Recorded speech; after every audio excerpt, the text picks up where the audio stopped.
Ancora qualche minuto da trascorrere insieme, qui a Elettroshock, una puntata dedicata a Don Pierluigi Di Piazza. Tra poco sentiremo anche le parole di Vito Mancuso, che con grande disponibilità ha risposto al nostro invito, alla nostra richiesta di ricordarlo per noi. Prima però vi facciamo sentire le parole di Suor Marina, da 14 anni, al fianco di Don Pierluigi, a fianco dei volontari del centro Balducci. Ha parlato anche lei in occasione del funerale. Sentiamo le sue parole. Carissimo Pierluigi, tante volte ci hai ricordato che il centro Balducci è nato a casa tua, tu Alice, tua mamma Maria e il tuo caro papà tranquillo ti hanno trasmesso una fede profonda e una religiosità essenziale. In quella famiglia povera, semplice, hai incontrato Gesù di Nazareth. Hai imparato a vivere la solidarietà, l'accoglienza, la povertà evangelica e l'impegno per la giustizia. Hai alimentato con l'Eucaristia, con il Vangelo, con la relazione con tantissime persone di tutto il mondo questi valori che hai portato nel tuo cuore. Nessuno ha potuto rubarli, nessun potere di questo mondo non ha potuto portarli via. Hai pagato caro prezzo della tua vita per mantenere la fedeltà alle tue origini, al Vangelo e all'Eucaristia, cercando conforto dal tuo Gesù di Nazareth, dalla tua coscienza. Pierluigi, tu a tutti noi, al nostro centro Balducci, ora lasci un compito grande e difficile. In questi ultimi giorni, in diverse occasioni ci hai detto, andate avanti. Sì, andiamo avanti, ma non sarà lo stesso. E siamo sicuri che tu starai a fianco a tutti noi. A nome del centro Balducci e anche a nome di tutte le sorelle di Sacra Famiglia che siamo qui presenti da 14 anni, io ringrazio Dio di averlo incontrato, di aver potuto di fare un cammino insieme a Lui, un cammino di fede. Ecco, finirei con questo, con la gratitudine. Spesso ci dimentichiamo, no, di ringraziare per quanto abbiamo. Le parole di gratitudine espresse in questi giorni sono tantissime, e soprattutto quelle sentite da parte di chi era al suo fianco e di chi sicuramente anche in vita lo ha ringraziato molto. Sì, sono parole sincere, l'abbiamo visto anche l'altro giorno, di tutte le persone che poi volevano a tutti i costi dire qualcosa, raccontare anche raccontare l'incontro con Pierluigi, che era sempre disponibile, che era sempre interessato, no? Alla vita delle persone, era sempre curioso, no? E quindi questo si percepiva, le persone capivano che c'era un aiuto, che c'era un ascolto. Magari il problema non era stato neanche risolto, non è che Pierluigi aveva poteri magici, no? Qualche volta i problemi che venivano posti non venivano risolti, ma comunque venivano risolti sempre lo stesso, perché c'era quell'ascolto che magari altri non avevano. Quindi devo dire che i ringraziamenti, che certo spesso si sprecano nei funerali, dobbiamo dire la verità, cioè è chiaro, ma non in questo caso, no? In questo caso perché chiunque riconosceva lo stile di vita, lo stile di relazione di Pierluigi, quando, anche per citare un altro migrante che ha testimoniato l'altro giorno, che è il signore afghano, che raccontava come Pierluigi fosse interessato, no? Appunto a cosa faceva, dove andava, se ha trovato un lavoro, no? Ma non perché dice hai trovato un lavoro quindi adesso dobbiamo fare un altro programma, no? Ma come interessato al fatto che comunque faceva parte del percorso, lui era lì perché, no? Quella persona facesse questo, per aiutarsi a fare questo percorso. E quindi sì, questo chiunque l'abbia incontrato anche solo una volta lo ha visto con chiarezza. Quindi queste gratitudini che oggi inondano, diciamo, la storia di Pierluigi sono tutte estremamente vere, estremamente sincere. E da parte sua c'era appunto questo ascolto e questo interesse sincero per le storie, perché per lui gli incontri umani erano, no, la cosa più importante. Quello che ripeteva sempre è: non giriamoci dall'altra parte. La cosa più semplice che si può fare, come posso dire, la scelta più confortevole forse, ma non giriamoci dall'altra parte, ma prendiamoci cura, abbiamo cura degli altri. E allora veramente con grande gratitudine l'impegno, insomma, di chi ha conosciuto Pierluigi, e non solo, quello di essere all'altezza di questo grande incontro con lui, con gratitudine, con affetto sincero. Questo penso possa essere l'impegno di tutti noi per portare avanti, fare una piccola cosa, restituire anche un piccolo granello, no, rispetto a tutto quello che lui ci ha donato in questi anni. Un impegno non facile da mantenere, è difficile pensare di poter essere all'altezza di tutta questa umanità, ma insomma qualcosa sicuramente nel proprio piccolo ciascuno di noi può fare. Ringrazio moltissimo Gianfranco Schiavone per essere stato qui con noi, per averci aiutato a raccontare Pierluigi Di Piazza, la sua umanità, quello che ha fatto, e per insomma portare avanti questo messaggio. Adesso vi lasciamo a Vito Mancuso, teologo, scrittore, che come vi ho detto ha risposto positivamente alla nostra richiesta di ricordare insieme Don Pierluigi Di Piazza, e con le parole di Vito Mancuso noi ci salutiamo. Grazie per essere stati con noi.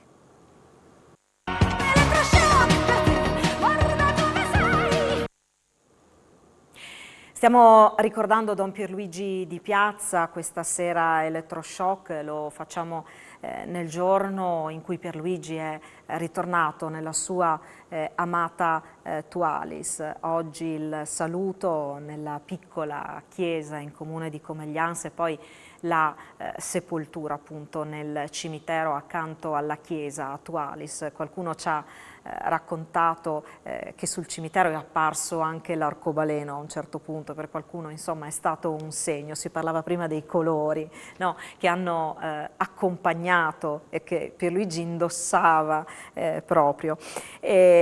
Ha parlato, lo ha fatto ieri a Zugliano, lo ha fatto anche oggi a Tualis, il fratello di Pierluigi Di Piazza, Vito, che ha appunto seguito, è stato a fianco al fratello umanamente, e poi insomma da medico l'ho anche seguito in questi mesi difficili.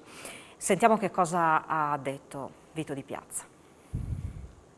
Caro Pierluigi, un cerchio si chiude, ma si aprono altri cerchi, perché tu continuerai a dare luce, ispirazioni, a consegnarci le bussole esistenziali, in particolare quella del Vangelo nel campo della fede e quella della Costituzione nel campo laico, per saper navigare sempre coraggiosi, con speranze, sia quando tutto è calmo e sicuro, sia quando ci sono la burrasca e le intemperie. Non possedevi niente per te, ma ci lasci un'eredità spirituale, di fede autentica, di solidarietà praticata, in continuità. Un'eredità culturale.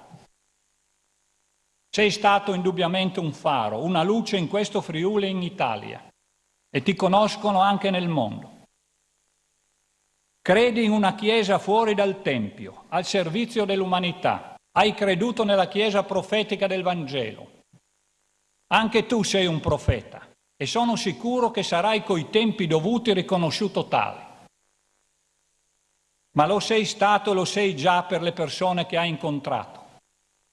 In una cresima, qui a Zugliano, Monsignor Battisti, questo mi premeva sottolinearlo, si è rivolto ai giovani, che erano i cresimandi, e nell'omelia ha detto: ci vogliono maestri oggi perché voi possiate continuare un percorso, perché non abbandoniate la Chiesa, che siate ancora lì a testimoniare. E Battisti ha detto: Il maestro che dovete seguire l'avete qui, è il vostro prete, è Pierluigi. Pierluigi, mandi, chi busi, ti disgrazie di tutto, stammi simpi d'ogna, stamme vita, e tas nestas vitas, e ta vita di tutti che ti vuol bon. Grazie. Queste alcune delle parole pronunciate da Vito Di Piazza. Intanto ci stanno arrivando altri messaggi. Ci scrive Gerardo: un appello, cercate di comprendere Pierluigi, non di usarlo perdendo un'altra occasione, scrive tra virgolette.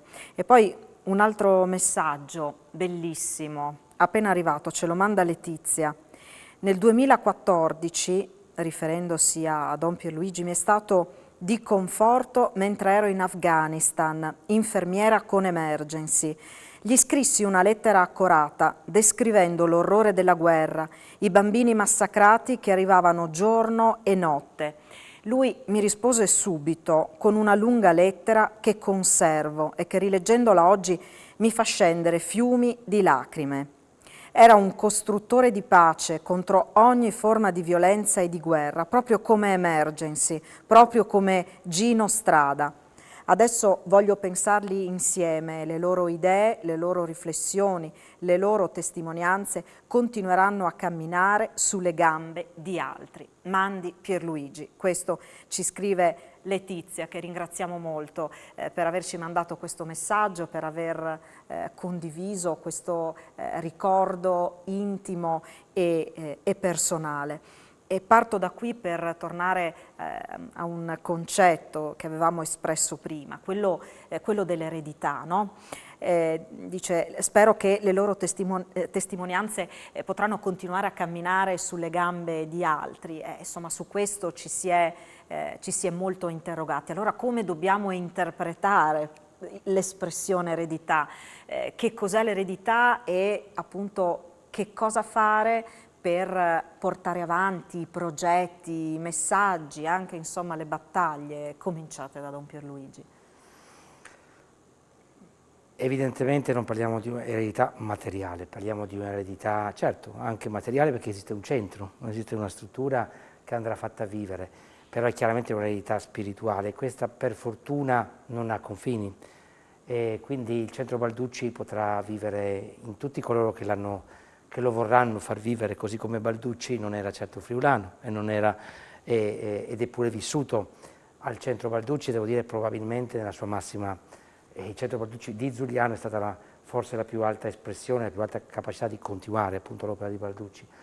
Quindi magari sorgeranno altri centri e altre realtà altrove, perché se non fosse così appunto il messaggio non sarebbe arrivato, insomma. Certo però che qui in Friuli e a Giuliano è necessario continuare anche sul piano reale, diciamo concreto, di un centro che ha bisogno, lo dicevo prima, che tutti si stringono molto attorno a questa realtà. È una realtà che non andrà avanti da sola se non ci sarà un grande disegno collettivo, se coloro che hanno frequentato il centro, coloro che l'hanno frequentato di meno, ma hanno comunque compreso l'opera di Pierluigi, e soprattutto coloro che vogliono semplicemente continuare a coltivare questo messaggio di speranza, di cambiamento.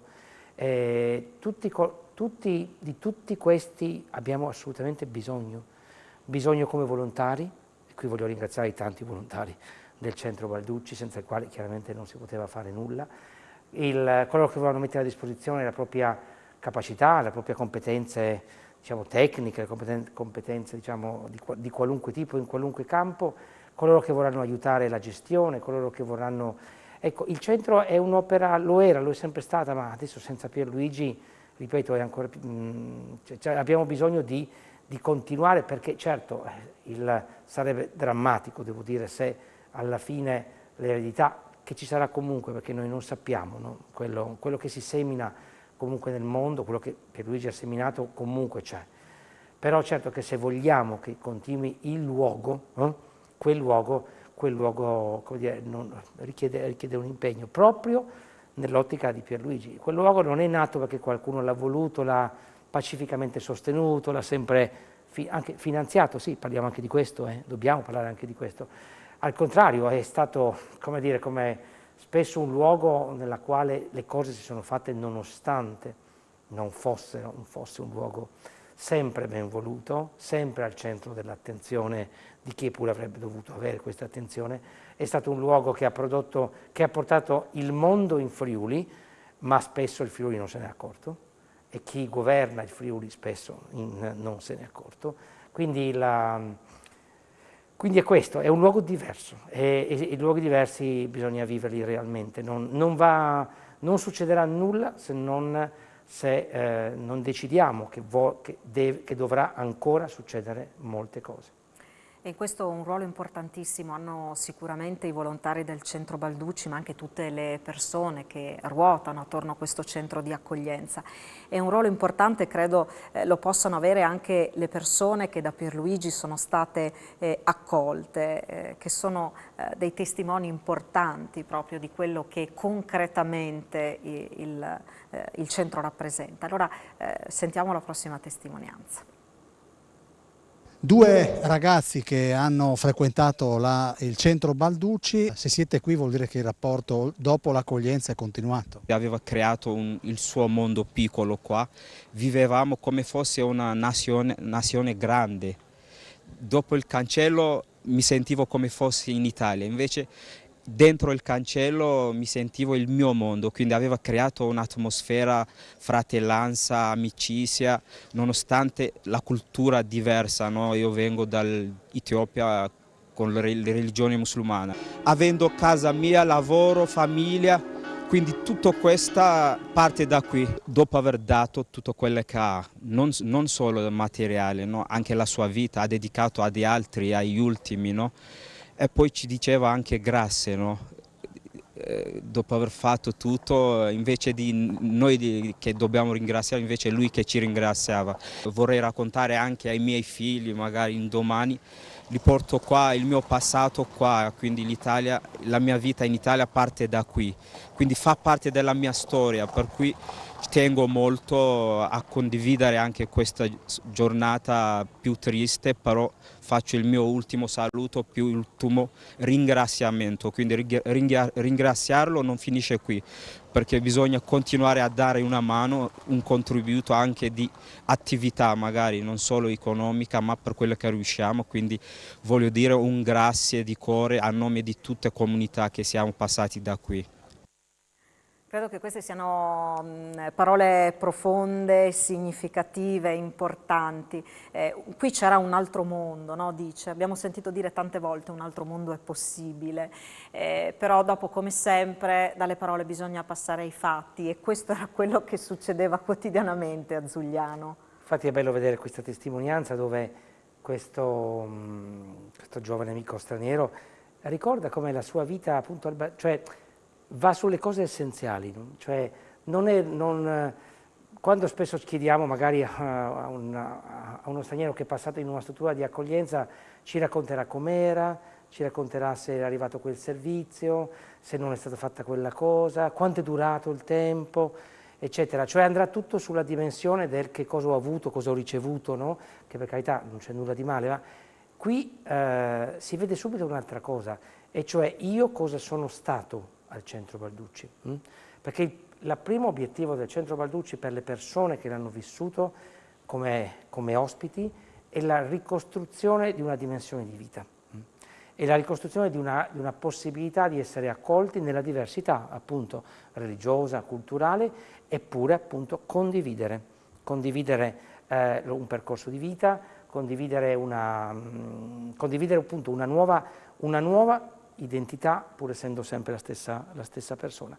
E qui torno appunto al fatto che queste testimonianze ci dicono come per l'appunto l'accoglienza in particolar modo dei rifugiati, non perché l'accoglienza anche degli altri, oggi al Centro Balducci abbiamo disabili, abbiamo persone che escono da percorsi carcerari, abbiamo, voglio dire, Pierluigi si occupava di tutte le dimensioni, no?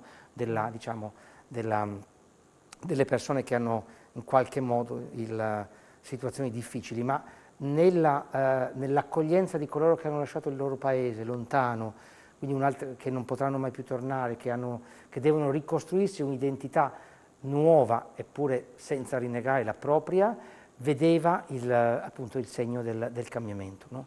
E questa testimonianza ci dice appunto cosa può essere l'accoglienza. Se pensiamo a cosa è l'accoglienza di solito, e ripeto, non parlo di quella peggiore accoglienza, che però purtroppo è tanto diffusa in Friuli Venezia Giulia, la ghettizzazione, sostanzialmente l'isolamento, ma anche quando è buona, comunque ha una dimensione appunto di erogazione di qualcosa. E qui uno dice, ma che cosa gli hai dato? Gli hai dato la relazione e la possibilità di appunto essere su uno stesso piano innanzitutto, non c'era, no? Una differenza, e di appunto ricostruirsi una vita, ma anche di cambiare da parte di chi operava. Pierluigi diceva grazie, certo, perché anche Pierluigi riceveva perché nella relazione di accoglienza la relazione è sempre a due direzioni.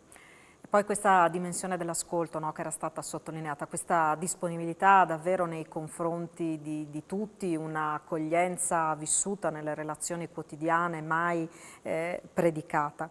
Pierluigi ci mancherà, ne leggiamo un altro messaggio che ci arriva, soprattutto in questi tempi difficili avremo bisogno di lui, del suo essere profondo e desideroso di confrontarsi con tutti per cercare di comprendere la complessità e di intraprendere la strada giusta. Questo ci scrive Marco.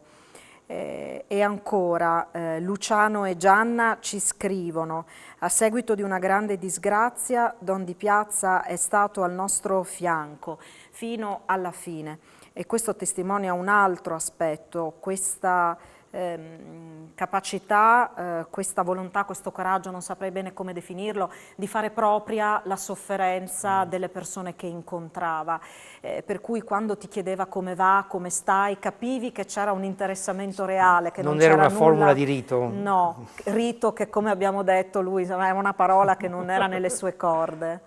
No, infatti sì. Questo era un po' quello che succedeva. Prima di lanciare la pubblicità, un altro messaggio relativo al saluto a Pierluigi di questo pomeriggio a Tualis. Il passaggio, una delle ultime parole pronunciate più volte da Pierluigi, e a Tualis proprio l'arcobaleno, segno straordinario di questo suo passaggio.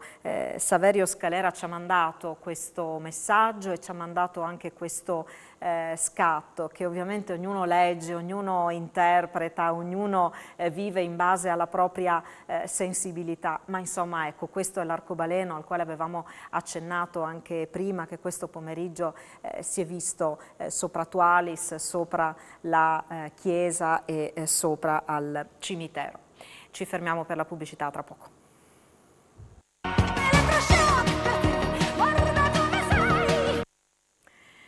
Di nuovo insieme in questa puntata speciale di Elettroshock che dedichiamo al ricordo di Don Pierluigi Di Piazza. Lo facciamo parlando di quello che ha fatto, lo facciamo anche guardando in qualche maniera al futuro. E intanto continuano ad arrivarci dei messaggi, ci sono riflessioni, ci sono saluti.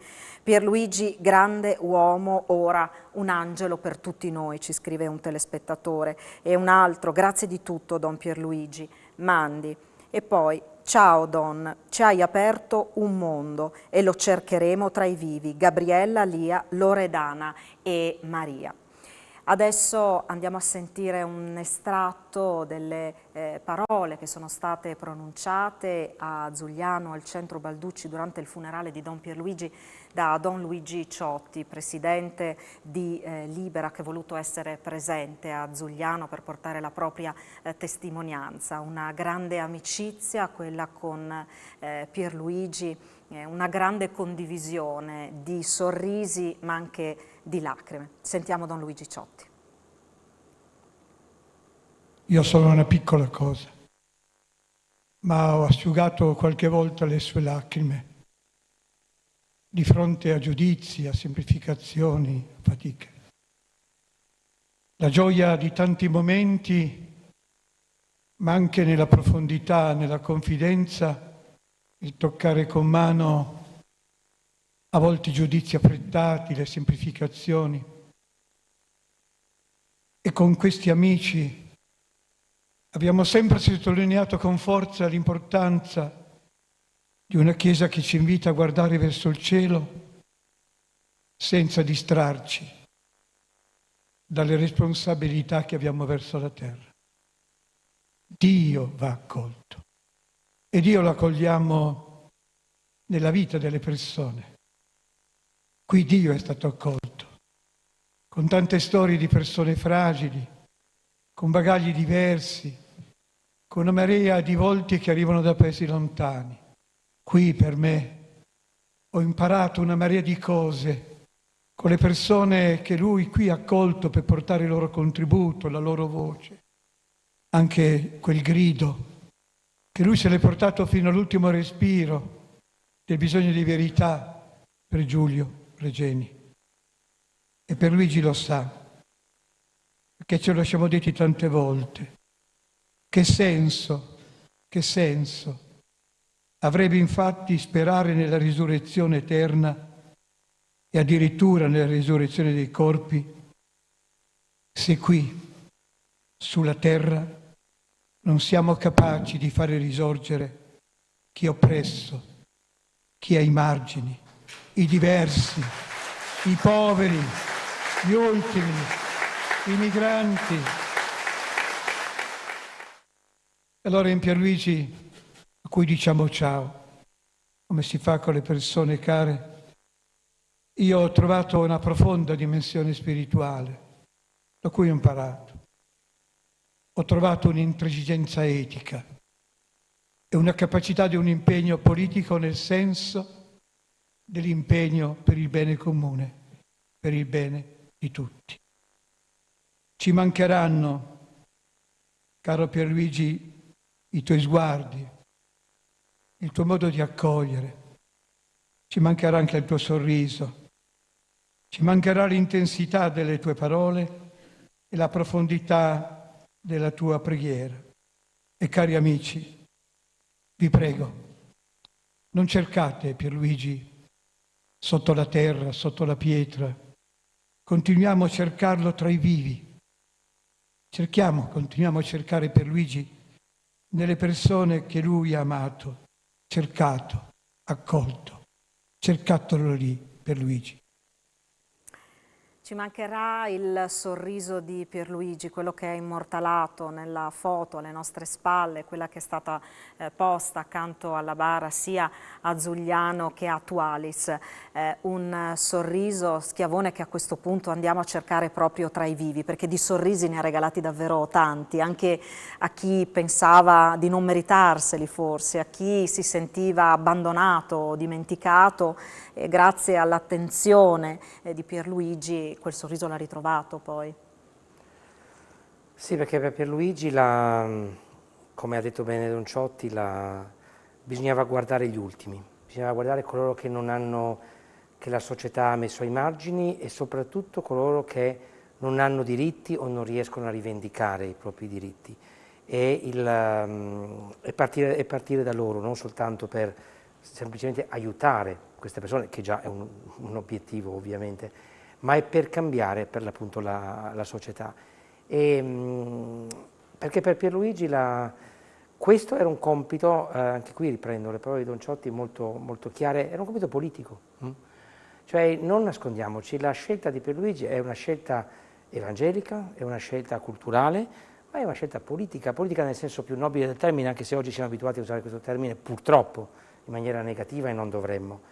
Politica nel senso che Pierluigi capiva benissimo, per esempio, che l'accoglienza dei rifugiati è una scelta politica, non è una iniziativa umanitaria.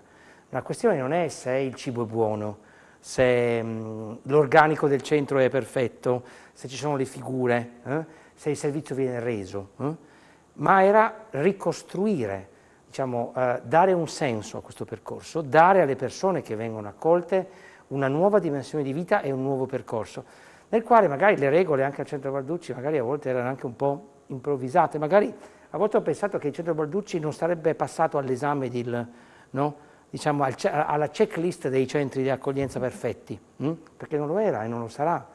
Non lo sarà mai, perché il senso è ridare appunto alle persone che vengono accolte e a tutti coloro che partecipano, ridare un percorso di vita nuovo, con occhi nuovi, appunto, e innescare quel cambiamento. Quindi era un compito appunto squisitamente politico. Stanno continuando ad arrivarci messaggi. Don Di Piazza, immenso portatore della parola di Cristo, inclusione, misericordia, pietas e amore verso il prossimo, il prete degli ultimi che ha saputo toccare, conoscere e abbracciare le corde più profonde dell'animo umano e ad essere una luce, un insegnamento quotidiano anche ad una laica come me. Un esempio per sempre, ci scrive Eva. E ancora, abbiamo perso non solo una grande persona, forse la più grande, ma anche il più grande prete. E qui c'è un passaggio che trovo interessante, il fatto di arrivare ai laici, il fatto che ad ascoltarlo ci fossero anche tanti laici, no? Sì, per lui era normale, anzi era la capacità di, direi, soprattutto per i laici, di andare tranquillamente al centro Balducci, di andare nella chiesa, di ascoltare l'omelia, sapendo che non si partecipava a un rito, a cui magari non si voleva neanche appartenere, ma si partecipava appunto a un percorso nella quale la religione era una scelta libera della persona, ed era soprattutto una dimensione intima della persona, una religione aperta, una religione che non chiedeva l'adesione a dogmi, una religione dell'uomo essenzialmente, nel quale chiunque poteva sentirsi tranquillamente accolto, anche se non era cattolico o non era praticante di nessuna religione, ma devo dire la naturalezza con la quale chiunque appunto prendeva e dava all'interno della chiesa di Pierluigi, e direi appunto lui sarebbe stato molto contento di tutto questo, era direi la capacità di manifestare chiaramente un cristianesimo particolarmente maturo, particolarmente capace di superare se stesso. E anche qui torniamo alle famose parole di Ernesto Balducci quando si definiva: io sono un post-cristiano, che sembrava un'espressione un po' intellettualistica, bisogna dire la verità, effettivamente, ma cosa vuol dire? No? Vuol dire che no, è un rifiutare, eccetera. No, è dire che, come dire, anche qui, e quindi quella identità aperta, della quale non si nega quello che si è, però si è già qualcosa di diverso, di più. E poi questo binomio, il pensare e il fare, abbiamo ricordato appunto il centro culturale, il centro di accoglienza e in questo anche una parrocchia. Come ci ricordava qualcuno che ci ha scritto, partecipare alla messa la domenica significava avere un occhio sull'attualità, significava ascoltare le parole del Vangelo attualizzate, portate ai giorni nostri. Ci scrive un altro telespettatore: Don Pierluigi, anima bella, uno di quegli eroi odierni, un uomo che si alza al mattino con la speranza che nel mondo tornino presto lungimiranza, buonsenso, legalità, obiettività. Un padre per tutti che si adopera in ogni modo, anche perdendoci in prima persona affinché ciò accada. Un figlio anche duro ma dal cuore tenero e l'anima pulita. Un prete che scorge ancora la bellezza e dentro ci legge il segno e le promesse del nostro Dio. Questo ci scrive Luca da Latisana. Vi proporrei adesso un'altra testimonianza. Parlo della testimonianza di Don Mario Vatta, uno dei sacerdoti che affiancava Don Pierluigi. Erano così chiamati i preti di frontiera, un'espressione sulla quale potremmo discutere, però erano per esempio gli autori della lettera di Natale, che all'approssimarsi ogni anno appunto del Natale proponevano le loro riflessioni sempre attente, sempre profonde, sempre legate all'attualità, non solo parole ma un impegno. Allora andiamo a sentire che cosa ci ha detto Don Mario Vatta, che peraltro assieme a Don Giacomo Tolotta è stato vicino a Don Pierluigi fino alla fine, fino a quando ha esalato l'ultimo respiro. Don Mario Vatta, lei ha visto nelle ultime ore di vita Don Pierluigi, c'è stata anche da parte sua l'estrema unzione? Sì, io e Don Giacomo, diciamo Don Giacomo Talot e io siamo venuti perché i suoi ci hanno detto che aveva espresso il desiderio di ricevere questo sacramento. E allora siamo Don Giacomo da Pordenone e io da Trieste, ci siamo dati appuntamento e abbiamo pregato assieme e abbiamo ricevuto l'unzione degli infermi. Dico abbiamo perché Don Giacomo l'ha impartita e io, essendo vecchio e quindi avendo tutti i titoli, ho chiesto anch'io l'unzione per dare un segno di condivisione in questo momento importante di Pierluigi. Don Mario, guardando gli occhi in quei momenti di Don Pierluigi, che cosa le dicevano? Intanto mi sono accorto per la prima volta che erano celestissimi e vi ho letto subito una grandissima serenità, non rassegnazione, ma accettazione di ciò che stava avvenendo di grande nella sua vita. Queste le parole di Don Mario Vatta. Vi proponiamo adesso la testimonianza di un altro sacerdote, un giovane sacerdote, il più giovane di questo gruppo di preti che appunto scriveva la lettera di Natale, Don Paolo Iannaccone. Sentiamo. Sono con Don Paolo Iannaccone, uno degli autori della lettera di Natale, assieme a altri confratelli, una ventina in tutto. Il pensiero di Don Di Piazza sarà attuale per sempre. Vi faccio una confidenza che ho detto a pochissime persone. Io l'ho visto circa 10 giorni prima che partisse per il cielo e parlando con lui, quei 3-4 minuti che ho avuto l'occasione di parlare con lui, lui mi ha detto: siamo nel dovere di fare piccoli segni. Io penso che sia una chiave di lettura della sua vita, una chiave anche per il nostro futuro. Questa stola viene dal Messico, dove io sono stato in missione per alcune settimane, un tempo brevissimo, ma che mi ha permesso di toccare con mano il mondo delle povertà. E per questo l'ho portata, perché mi ricorda proprio questa realtà, questo mondo che non va dimenticato da nessuno di noi. La lettera di Natale diventa un'occasione in un tempo dell'anno molto particolare, quello delle festività, per non tradire il Natale. Perché Natale fondamentalmente è accoglienza e quindi alla fine è bello poter dire: noi vogliamo aprire il nostro cuore alle persone che sono in difficoltà. E poi mi sono venuti in mente tutti quei simboli, tutte quelle storie raccolte da Don Pierluigi nei suoi viaggi, in particolare nell'America Latina, che avevano trovato posto sull'altare. Forse per chi non era abituato, per chi veniva da fuori, poteva sembrare qualcosa di strano, no? Però quei colori, quelle presenze a ricordare, ecco, un impegno, un legame forte che da quando è nato non si è mai interrotto. Sì, avevano due significati questi. Prima di tutto un aprire appunto anche materialmente, no? Ad altri colori, altre storie, altre culture, per far entrare, no? Nella Chiesa, no? Anche forme artistiche, no? Diverse da quelle a cui siamo abituati.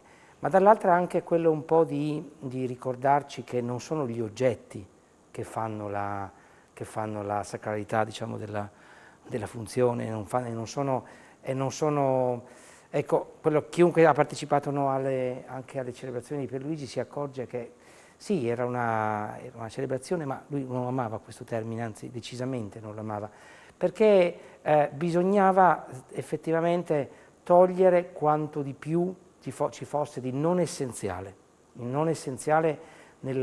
e arrivare all'essenziale, e l'essenziale era un messaggio di umanità, di condivisione, di pace e ripeto, di volontà di dialogo e di superamento di nuovo attorno a quella identità chiusa. Ecco, come per Balducci, Pierluigi era fortemente, diciamo, come dire, attratto dal tema di come ognuno di noi coltivare un'identità, ma che sia contemporaneamente un'identità aperta.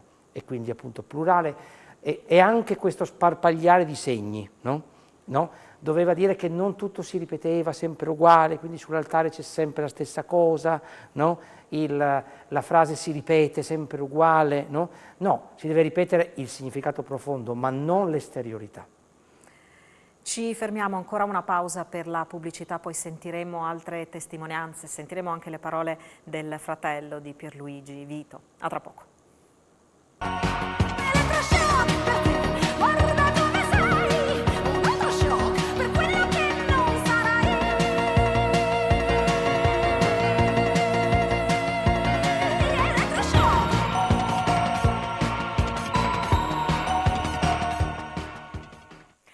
A tutti voi buonasera, ben trovati a questa puntata di Elettroshock. Vi prego, non cercate Pierluigi sotto la terra, non cercate Pierluigi tra i morti, cercatelo tra i vivi, tra le persone che ha amato, tra le persone che ha accolto. Sono queste le parole di Don Luigi Ciotti pronunciate a Zugliano al centro Balducci in occasione del funerale di Don Pierluigi di Piazza, che hanno dato lo spunto al titolo di questa puntata, durante la quale ricorderemo questa straordinaria figura di uomo sacerdote che tanto ha fatto per il Friuli e che dal Friuli è riuscito a lanciare messaggi che hanno raggiunto il resto d'Italia, che hanno raggiunto tutti i continenti. Il Friuli sta adesso facendo i conti con questa perdita improvvisa che ha scioccato tanti. Abbiamo sentito tantissime parole, tantissimi interventi, commenti, quelli dei semplici cittadini, quelli dei suoi parrocchiani, quelli delle persone che gli sono state più vicine, che gli sono state accanto nei suoi 47 anni di sacerdozio, 40 dei quali trascorsi nella comunità di Zugliano, e poi esponenti della cultura, intellettuali a livello nazionale che hanno voluto ricordare questa figura. È un po' quello che faremo qui questa sera. In studio con noi, lo ringrazio moltissimo per la sua presenza, Gianfranco Schiavone, grazie per essere con noi, presidente del Consorzio Italiano di Solidarietà, e soprattutto amico di Don Pierluigi. Sono giornate molto difficili queste, ma insomma chi l'ha conosciuto, chi gli è stato vicino, chi ha condiviso con lui tante battaglie sente un po' anche la responsabilità da subito di portare avanti questo messaggio. Sì, perché Pierluigi sicuramente non avrebbe voluto che ci fermassimo, assolutamente. E il suo messaggio è un messaggio, molti hanno detto che sì, può essere definito in molti modi. Chiaramente Pierluigi è stato definito come un partito di frontiera, è stato definito come, diciamo, una persona che aveva costruito una grande organizzazione per aiutare il prossimo, sono definizioni tutte vere, ma nello stesso tempo io questa sera vorrei qui sottolineare un altro aspetto, cioè un aspetto che credo sia particolarmente importante nella scelta di vita di Don Pierluigi di Piazza, e cioè quello di una persona che ha cercato di trovare una via, diciamo, del tutto particolare per realizzare quello che era, diciamo, la sua profonda convinzione e che gli derivava dalla conoscenza sia personale che poi dallo studio di Ernesto Balducci.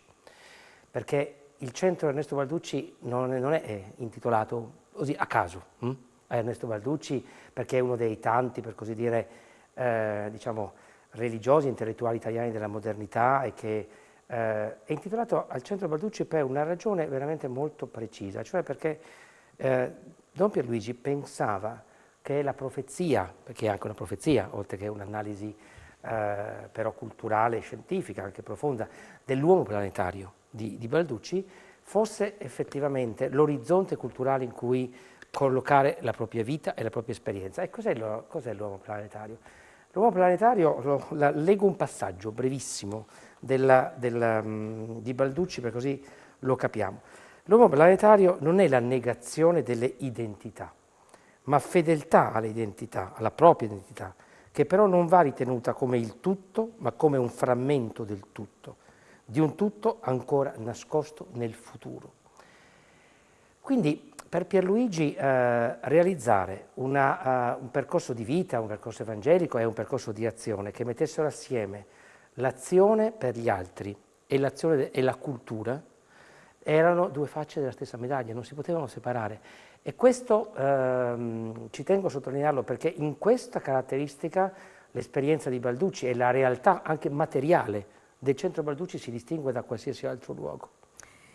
Allora, vedete in sovraimpressione il numero di telefono, potete mandarci sms, messaggi WhatsApp per una vostra riflessione, per un vostro ricordo personale. Peraltro stanno già arrivando i primi messaggi, li leggiamo.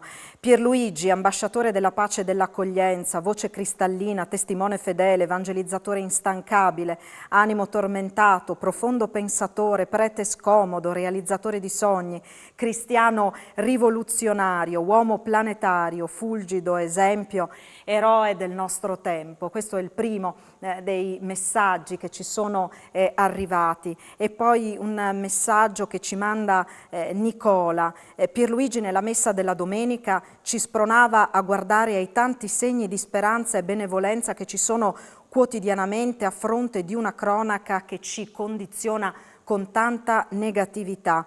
È quello che ora tocca a noi, ovvero guardare con speranza al futuro del centro Balducci e della parrocchia di Zugliano, nonostante certamente nulla sarà come prima. La sua dote era l'ascolto, un ascolto senza risposte affrettate, come spesso avviene, e con un continuo incoraggiamento reciproco a operare il bene, quel bene che certamente va indirizzato a chi è meno fortunato di noi.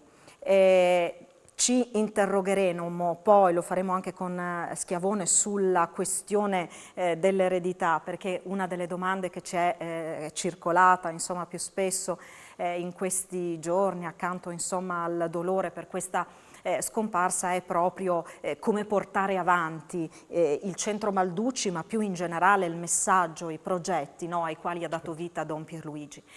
Don Pierluigi che questo pomeriggio ha fatto ritorno nella sua Tualis, il paese che tanto amava, che spesso ricordava anche ai parrocchiani di Zugliano che lassù lo raggiungevano. Ieri c'è stato il funerale a Zugliano, appunto al centro Balducci, con i maxi schermi e le casse che sono state messe anche nel giardino all'esterno del centro per dare la possibilità alle tante persone che sono arrivate di Zugliano di poter seguire il funerale, questo saluto. Oggi pomeriggio c'è stata una cerimonia a Tualis, nella chiesetta di Tualis in comune di Comeglians, e poi la sepoltura nel cimitero che è a fianco alla chiesetta, con Pierluigi che è tornato dagli amati genitori, da mamma Maria, da papà tranquillo. Anche loro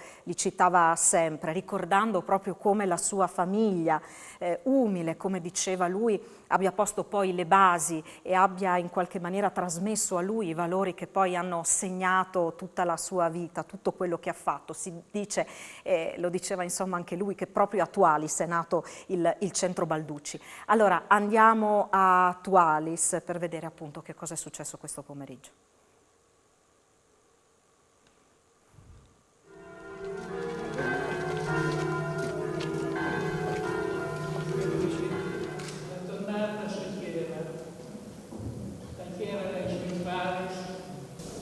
Fatto una lunga strada ricca, senza mai rispettare il suo paese, la sua chiesa. Non era abbastanza grande la piccola chiesa di Tualis per accogliere le centinaia di persone che hanno voluto dare l'ultimo saluto a Don Pierluigi di Piazza, natio della piccola frazione di Comeglians e sede dell'ultimo viaggio terreno del prete degli ultimi. Lì infatti, per sua volontà, è stato sepolto accanto alla mamma Maria e al papà Tranquillo. e la cerimonia è stata un lungo e commosso ricordo di quanto fatto in vita, a partire dalle letture scelte, le prime lette proprio da Don Pierluigi nella prima messa della chiesetta di Tualis. E poi il saluto degli amici di una vita, a partire da Don Franco Saccavini, accanto a lui in tutte le attività dei preti di frontiera, e da Suor Marina, che ora avrà l'arduo compito di proseguire le attività del Centro Balducci, fino ad arrivare a Vito, il fratello, e a Laura, la nipote, che gli è stata accanto fino all'ultimo. A celebrare la messa è stato Don Guido, che prima ha fatto fermare il carro funebre davanti alla casa della famiglia di Piazza, a pochi metri dalla chiesa, e poi ha accompagnato Don Pierluigi nell'ultimo viaggio fino al piccolo cimitero.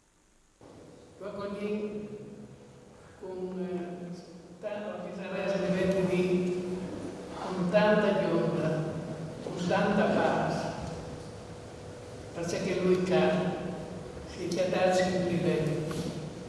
Ed è un brutto uomo che ha letto in casa di Dio, che ha sotto la gloria del Padre. E prego per lui perché il Signore lo ricompensi dai meriti. Sono state queste giornate di forti emozioni in cui tante persone hanno fatto i conti, no, con questa improvvisa assenza. Chi è stato accanto a Pierluigi aveva l'esatta percezione di che cosa Pierluigi rappresentasse. Questo per dire che non è che ce ne rendiamo conto solamente adesso che non c'è più, però questa è un'assenza che pesa e con la quale è veramente difficile fare i conti. Sì, è un'assenza che pesa innanzitutto perché gli eventi si sono maturati con estrema velocità, purtroppo. Intendo dire la malattia è stata fulminea, quindi non ci ha lasciato il tempo per prepararci. Dopodiché è perché un vuoto di questo tipo probabilmente non è colmabile, non sarebbe stato colmabile neanche se avessimo avuto quel tempo che non abbiamo avuto. Non è colmabile perché il messaggio di Pierluigi è un messaggio totale, complesso, da prendere in tutti i suoi aspetti e che richiede adesso uno sforzo collettivo molto molto grande, perché Pierluigi riusciva a fare la sintesi, no? Fra queste dimensioni, la dimensione spirituale, la dimensione evangelica, quella dell'impegno sociale, quella dell'impegno culturale, che chiaramente abbracciava anche altre persone, perché nulla si fa da soli, ma che lui aveva la capacità di tenere assieme. Adesso tutti coloro che vorranno continuare questa eredità avranno come principale compito quello di ritrovare questo tipo di unità in questo messaggio, e questa è una sfida veramente enorme che richiede la vicinanza, lo voglio dire qui visto che siamo in televisione, la vicinanza reale di tutte le persone che hanno frequentato il Centro Balducci e che anche ieri, in questi giorni, hanno dimostrato la vicinanza e anche e anche hanno ricordato anche il proprio personale impegno.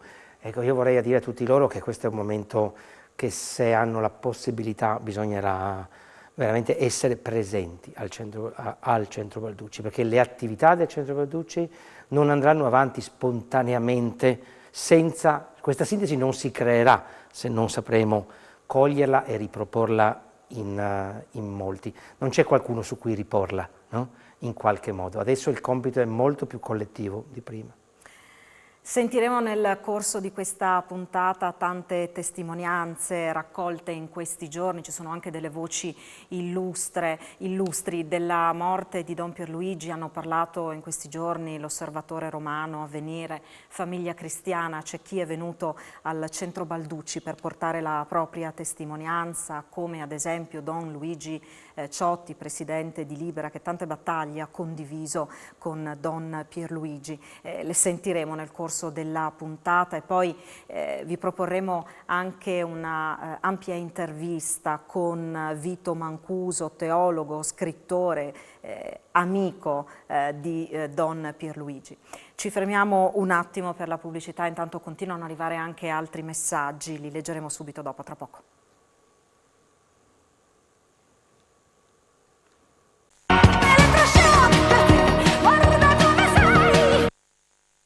Quella tra lei e Don Pierluigi di Piazza è una tra le relazioni speciali che sono nate in seno al Centro Balducci, a legarvi un'amicizia davvero profonda. Che cosa rappresentavate l'uno per l'altro?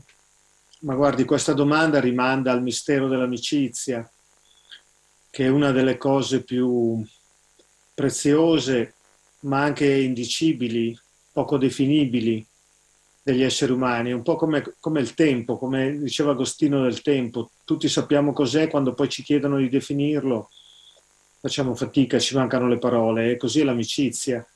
Uno capisce quando è accanto a un amico che qualcosa passa e qualcosa arriva, che c'è un sentimento non voluto, gratuito, che sorge e che ti lega all'altro. Non hai nessun interesse per essere legato all'altro, altrimenti non è un'amicizia, è una conoscenza, contatti, cose, insomma, sappiamo, rapporti. No, l'amico non c'è un interesse specifico, c'è proprio un riposare e un nutrirsi dell'anima dell'altro e sentire che l'altro si nutre e si riposa nella tua.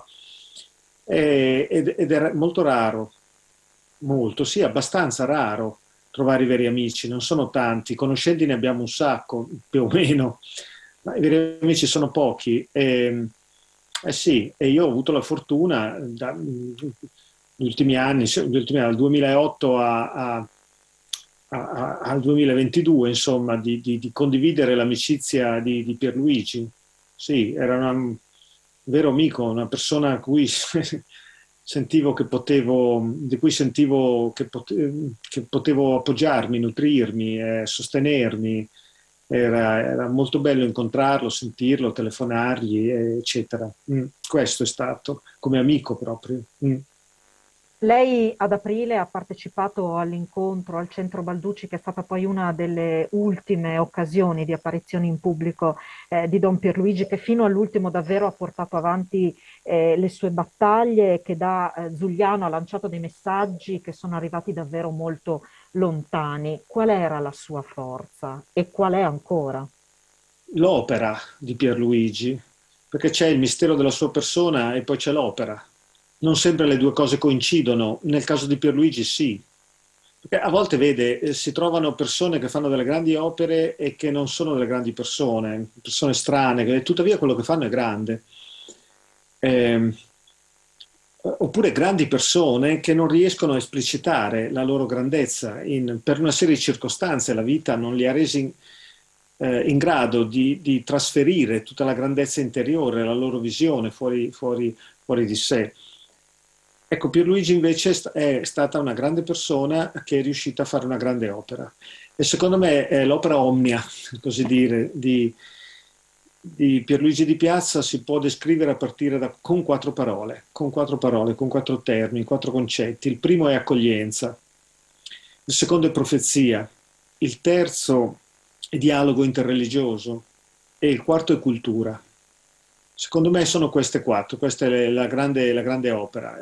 L'accoglienza, diciamo, non ha bisogno di spiegazioni, il Centro Balducci è lì, non so quante siano le persone, le famiglie che sono passate, che hanno trovato una casa, un tetto, del cibo, un'accoglienza vera, umana, bella, gentile, calda, non fine, nobile, non così, ti do l'elemosina, no, l'accoglienza di un essere umano rispetto ad altri esseri umani.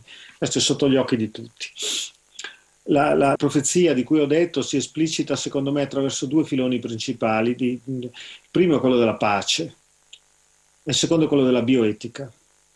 Le due cose sono molto più connesse di quanto si pensi. La pace, insomma, Centro Balducci ha sempre avuto le bandiere della pace, è sempre stato contro gli armamenti, eccetera.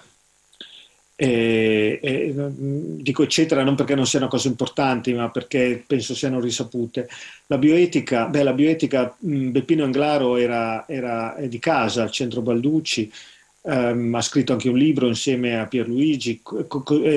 Il fratello di Pierluigi, Vito Di Piazza, medico primario ospedaliero, a sua volta ha scritto di queste cose. Ecco, Pierluigi credeva nella libertà, nell'autodeterminazione, nell'anima capace di libero arbitrio, aveva fiducia nell'anima delle persone che poteva decidere per sé che cosa era giusto, e quindi la sua profezia si esplicitò anche sempre nell'ambito bioetico. Poi va bene il dialogo interreligioso, basta andare a Zuliano, vedere quando si arriva alla regola d'oro delle diverse religioni, le parole del Buddha, di Confucio, le parole del Corano, le parole della Torah e ovviamente del Vangelo, e sono lì, no? Si arriva a Zuliano, le si vede, la regola d'oro nelle diverse formulazioni. Io ricordo che grazie a Pierluigi ho potuto incontrare il Dalai Lama, è uno dei tanti regali che lui mi ha fatto, il palazzetto di Udine.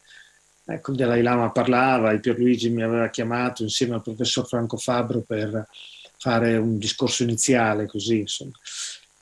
E poi cultura, chiaro, cultura, ma come non ricordare i suoi libri, i libri, quelli pubblicati dalla Terza e da altre case editrici, e il suo libro con Margherita Hack, la famosa e simpaticissima e preparatissima astronoma atea, e il libro appunto, come si chiamava, io credo, qualcosa del genere, insomma il dialogo appunto tra un prete e una scienziata atea. Ecco, perché entrambi cercavano la verità, non avevano dogmi da vendere, avevano una vita, una testimonianza di vita, ecco, quello sì, e quindi erano sereni e si confrontavano come due esseri umani liberi. Sì, queste sono le 4 cose, le 4 parole: accoglienza, profezia, dialogo interreligioso e cultura. In tanti in questi giorni che fanno i conti con un dolore profondo, soprattutto ovviamente chi gli è stato più accanto, si chiedono come raccogliere la preziosa eredità che lascia. Lei ha una risposta? Guardi, a livello, diciamo così, istituzionale del Centro Balducci non ce l'ho la risposta, perché sì, andrò, conosco, ma non lo conosco dall'interno, sono loro, sono quelli del direttivo, penso che la risposta la si possa avere a livello personale, perché vede, qual è stato, in sintesi, prima parlavo di 4 parole, ma in sintesi qual è stato il messaggio di Pierluigi? Un suo libro pubblicato dalla Terza si intitola così: Il mio nemico è l'indifferenza. Allora raccogliere l'eredità di Pierluigi significa, ecco, potrebbe significare proprio questo, che uno cominci a dire, ecco, anche per me, il mio nemico è l'indifferenza, e quindi vivere con partecipazione, con passione, con attenzione, con volontà di capire, con volontà di agire, studiare e poi agire, non agire e basta, non studiare e basta, ma agire e studiare. Ecco, questo per me potrebbe essere l'eredità che ognuno, proprio a livello suo, personale, poi a livello istituzionale vedranno, ci sono persone intelligenti, lì sapranno trovare la strada, io non ho ricette. Quello che diceva un po' lui sempre: non giriamoci dall'altra parte, ma prendiamoci cura degli altri. Sì, sì, proprio così. Il mio nemico è l'indifferenza, questo scriveva, certo, prendiamoci cura degli altri. L'occhio vigile e amorevole, una vigilanza amorevole, tutte e 2 le cose. Non basta la vigilanza, non basta l'amorevolezza, occorrono queste 2 cose insieme, sì. Le chiedo un'ultima cosa. Don Pierluigi faceva riferimento spesso all'uomo planetario, richiamandosi a padre Ernesto Balducci. Possiamo dire che Pierluigi in qualche modo è l'incarnazione di quell'uomo planetario? Ha tentato di esserlo, autenticamente, in parte, sì. Io penso che non ci sia nessuno neanche Balducci, che parlava dell'uomo planetario, che possa dire, perché era così tanto friulano anche. Ma seriamente, proprio bello. Ecco, la forza di Pierluigi era proprio il vivere il proprio radicamento friulano, non come un'identità chiusa agli altri, ma come base su cui appoggiarsi per aprire le braccia. Se uno non ha una base, l'abbraccio, l'apertura delle braccia è fragile, non sai chi sei, non hai neanche la forza per tenere. Occorre avere una forte identità, ma questa forte identità deve essere in funzione del pianeta, in funzione degli altri, in funzione dell'amicizia. Ecco, l'amicizia è una delle parole a cui lui teneva tantissimo, l'amicizia. Ecco, il rischio che noi abbiamo è quello di avere un'identità chiusa in se stessa, che si custodisce con gli artigli nei confronti degli estranei, oppure chi vuole abbracciare tutti senza avere radicamento e dimenticando la propria lingua, i propri costumi, la tradizione, la propria religione, la propria spiritualità. Ecco, Pierluigi invece era l'unione di queste due cose, sì, uomo, come si dice, come potremmo dire, del frammento e al contempo del pianeta, ecco, di una particolare identità. Non si può parlare di Pierluigi senza dire una cosa importante, cioè la sua amarezza e la sua solitudine a volte del mondo ecclesiale. Lo dico senza polemiche, non è questo il punto, non mi interessa, però questa cosa va detta serenamente. Quante volte lui mi diceva di incontrare in riunioni presbiteri, riunioni presbiteriali, gli altri colleghi, confratelli preti, le gerarchie, vescovi, eccetera, e di sentirsi solo incompreso. Tante volte. E non era contento di questo, ne soffriva. Ecco, e devo dire che in questo lui è in buona compagnia, perché il centro che lui ha dedicato a padre Balducci, insomma, lo fa, Balducci ebbe la stessa parabola. Turoldo, friulano, ebbe la stessa parabola. Arturo Paoli è lo stesso, Carlo Molari è lo stesso, Don Milani, andando indietro nel tempo, Don Mazzolari, cioè insomma come direi Don Gallo, i grandi profeti della Chiesa che dalla Chiesa istituzionale vengono emarginati. Ecco, lui è sempre rimasto fedele alla sua Chiesa, sempre. Però se vogliamo parlare di lui, anche questa sua amarezza per non essere compreso, anzi a volte per essere proprio ostacolato, e questa cosa serenamente, senza polemica però va detta.